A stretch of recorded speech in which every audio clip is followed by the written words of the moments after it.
ही हम पहचाने जाने चाहिए। हमारा कर्म ही अधिकार है, हम कर्म से ही आगे बढ़ेंगे तब जाकर के हमारी पहचान बनेगी। अदरवाइज लोगों लेकर नेम प्लेट लगा करके कोई हमारी पहचान कभी नहीं बनती। ठीक उसी तरह से जिस टाइम सतपाल बरसाना जी ने हमारे को आमंत्रित किया था दिल्ली के अंदर एक अधिवेशन के अंदर, और वहां अधिवेशन में प्रदेश अध्यक्ष की जिम्मेवारी मेरे को दी गई थी। और उसके बाद कृपया एक बार अपने सभी साथियों को एक बार अपना परिचय करा दीजिए।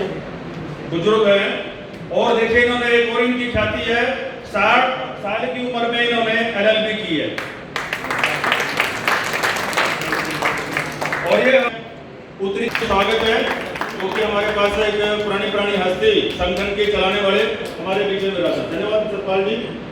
तो साथी जिले में नहीं चल रहा है, जिसको एक पद की जरूरत होती है, वो हम उसका पूछते हैं भैया आप क्या कौन सी लेवल पे काम करना चाहते हो, कहते हैं मैं जिले में नहीं करना, कहते हम कहते भी आप स्टेट में आ जाओ, कहते ये भी बहुत छोटा है, कहते राष्ट्रीय में आ जाओ। जब राष्ट्रीय में भी घूम फिर के आ जाए, कुछ काम ही नहीं करना, मैं कहूँ नीचे आ जाओ, अब नीचे आ जाओ, मौका सबको मिलता है। आपको भी मैं खुली चुनौती दे रहा हूँ कि कोई साथी यदि चाहता है कि मेरे को राष्ट्रीय अंतर्राष्ट्रीय लेवल पे जाना है तो बंसीलाल के साथ मिल ले, मेरा नंबर ले ले, उसको अंतर्राष्ट्रीय लेवल पे मैं लेके जाऊंगा। लेकिन अगर वहां जाकर के काम नहीं किया तो भाई साहब जहां से आप उठे थे वहीं फिर आ जाओगे। ये संगठन की पहचान है। और हम जो संगठन के जो दिन रात हमारे राष्ट्रीय अध्यक्ष की डांटे खाते हैं, उनको वो खींच देते हैं पूरा का पूरा जूम मीटिंग में, चाहे यहाँ पे 500 आदमी बैठे रहे, जूम मीटिंग में खींच के लेते हैं और हम उनको प्रसाद समझकर सुनते रहते हैं और उस पर अमली जामा पहनाते हैं। जब तक हमारे जहन के अंदर सुनने की मादा नहीं होगी हम आगे नहीं बढ़ सकते, क्योंकि हमेशा बोलने वाला बड़ा नहीं होता, हमेशा सुनने वाला बड़ा होता है। जिस दिन हमने सुनना सीख लिया तो हम प्रथम व्यक्ति में पहले व्यक्ति आ जाएंगे। जिस दिन हमने सुनना बंद किया, जिससे हमने सोचा कि मेरे से बड़ा कोई नहीं है और मैं ही हूं, वो सबसे पीछे बैठा हमेशा नजर आएगा। ये कभी नोट कर लेना। वो चीज हमने सीखी है, आपने भी सीखी है।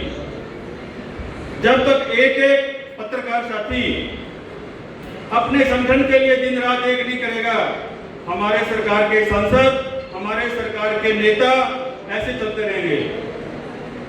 और दिल्ली अधिवेशन के अंदर अशोक वानखेड़े जी जो एक राष्ट्रीय पत्रकार हैं, जो कि सारे के सारे चैनलों के अंदर डिबेट देते हैं, वो तीखे शब्दों में क्या कहते हैं कि हमारी पत्रकारिता उन लोगों ने डगोई है जो मंत्रियों के पीछे माइक लेकर के हमेशा उनके पीछे पीछे भाग जाते हैं, उन लोगों ने हमारा नाम डुबोया। साथियों, जब तक इन मंत्रियों का पीछा नहीं छोड़ोगे, जब तक इन नेताओं के पीछे भागना नहीं छोड़ोगे, आपकी कोई पहचान नहीं करेगा। आपको बाजू पकड़ेंगे और पीछे धकेल लेंगे। ये नोट कर लेना। प्रेस नोट कौन सा कार्यालय है उसके नेता के या मंत्री के कार्यालय के अंदर प्रेस नोट लेने के लिए पहुंचता, बड़ी डूम भरने की बात है। एक इंटरनेशनल अखबार की में जब मैंने ब्यूरो देखा, उसका प्रेस नोट लिखते ब्यूरो चीफ लिख रहा है, मेरे लिए बड़ी शर्म की बात थी। ये साथियों ये हमारी साथ किसने डगोई है? ये उन लोगों ने डगोई है जो घर पर पत्रकारों को बुलाते हैं और पीछे पीछे भाग जाते हैं। मैं खुले मंच पर ये आप लोगों को आह्वान कर रहा हूं कि इनके पीछे दौड़ना बंद कर दीजिए। अगर आपने अपनी नाम बचाना, अपनी साख बचानी है तो, और जितने भी साथी आपके बाएं दाएं रहते हैं उनको भी आप मैसेज दे दीजिए, उनको भी संदेश दीजिए। आज पत्रकारों की वो हालात हो रही है, मेरे को कहते हुए कोई शर्म नहीं है।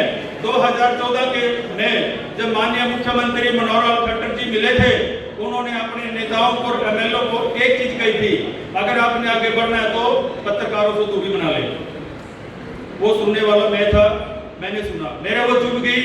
उसी टाइम थाने पे जब पत्रकारों को बुलाया हुआ था, हमने थाना छोड़ करके गेट से बाहर आकर के निकल गए। मैंने कहा ये हमारे लिए बड़ी शर्म की बात है कि कहता है कि पत्रकारों से दूरी बना लो, और क्या हम इनके गीत गाने के लिए आए हैं? हमने वहां पर सुना लिया और हम लोग चले गए। इसी तरह से पत्रकार पत्रकारों के साथ आज मुकदमे दर्ज हो रहे हैं। क्यों हो रहे हैं? क्योंकि हमारे अंदर एक नहीं है। हरियाणा के अंदर ये साथी फिर जाना शुरू कर दिया, जो व्यवस्था के आदमी है वो बेटर है, जिनकी व्यवस्था में ड्यूटी है वो अपना काम करें। भाई परवीन वालिया जी, ये जो पत्रकारों का जो मैंने देखा है, जो मुकदमे दर्ज होते थे, क्या होता था कि एक तरफ नेता कहता है कि उस पत्रकार को पकड़ कर उस पर मुकदमा